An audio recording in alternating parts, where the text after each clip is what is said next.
Hi everybody, this is Alchemist 2 and I'm back again with another series review. I just recently watched Emerald City. The episode was called The Wicked That's Become. And of course, Dorothy has to flee from Lucas or Rowan, and Rowan begs her, "Stop me.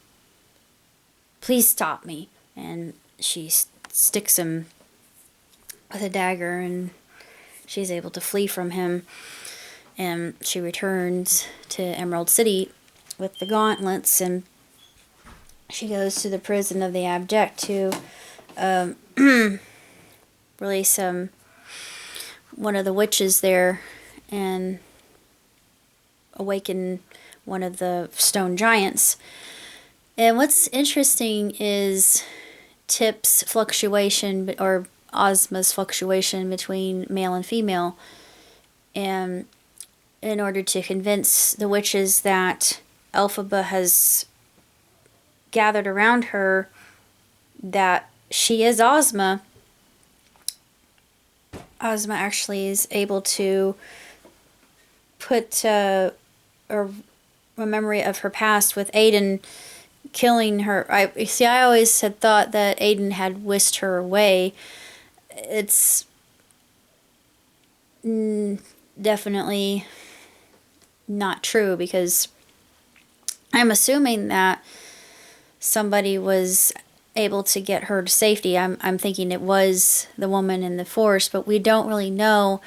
There's a bit of a gap there, how the medicine woman took her in, or him in, and I love that kind of fluidity that Tip has, and she has to become Ozma to convince the other witches that she is who she says she is, even though she had the dagger on her person. And of course, one of the witches says it's just a possession and a possession can be lost, a possession can be taken. She's probably just she probably just found it somewhere, and that's when she convinces them through her recollection of the past and what she could recall. She does this through transference of her memories through a spell. And I like that scene. That scene was very moving. And the other scene I enjoyed, what was a little bit disturbing, was the prison of the abject. There was a man there who was this kind of creature, and he said most of the prisoners here, they're dying or dead. And she was Nohura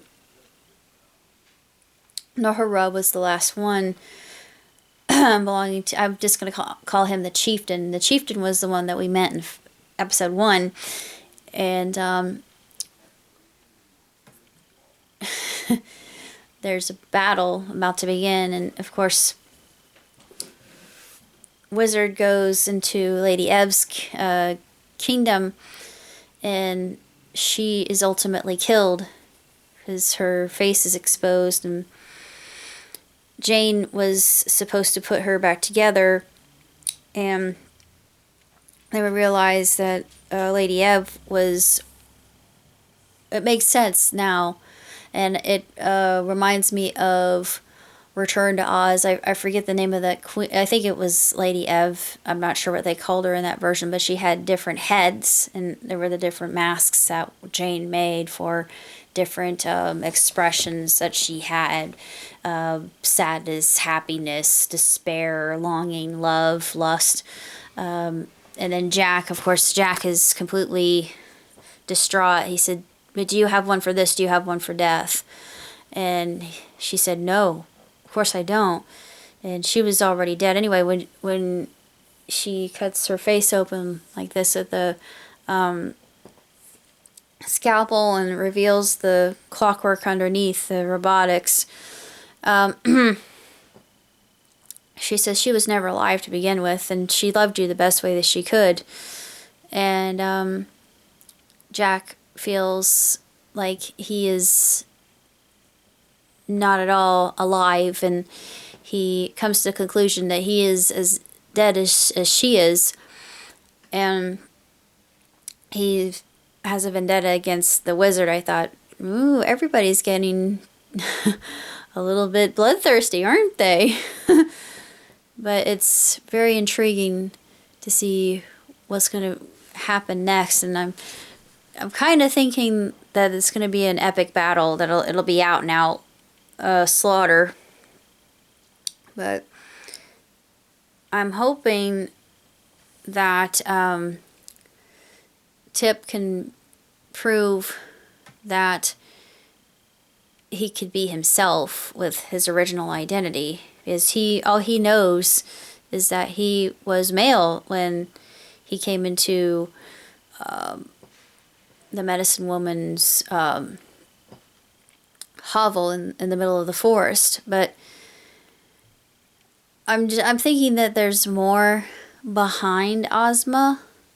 I'm not sure how that scenario actually happened. We're really not given anything as to how. Like I said, I just mentioned that I'm sounding like a broken record, but I won't go into it again. We know about Aiden. We know about Tin Woodsman. Rowan was left behind back in Dorothy's home state. But it's interesting. It's so intriguing just to see how much in love they still are. And I'm curious. I'm thinking that Galinda will use him again as a weapon to destroy her.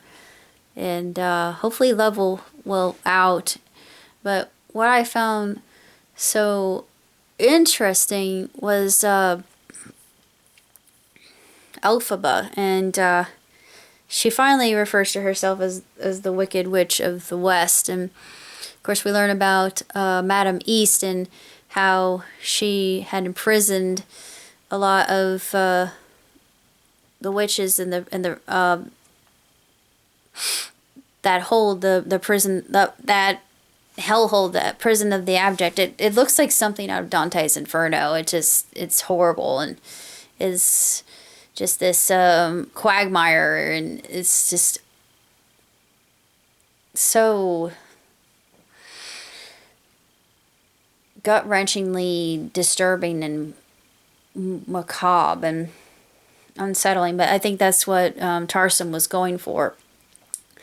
I really like the costumes and the just the use of modern day technology, and it almost has a steampunk feel, even though there's no real mention of steam and use. But I'm intrigued to see what the final episode for this season. I don't know if they're going to do season 2 or not, but I just want to see how season 1 comes to an end. And there are many aspects that are keeping me guessing, honestly, but I have my conjecture about season 1, and I don't know who that strange man was in the abject. I have no clue as to who he possibly could have been. Doubtful that it was Aiden, but it might have been somebody very important. But it's I'm thinking that was meant to be maybe a red herring to throw us off, literally, because he's red. Ha! I'm so terrible, but it feels like it was he's there for some purpose. I don't know what, but maybe we'll figure that out next episode, maybe next season. Heaven only knows, but until then, live long, prosper. Ciao, tutti.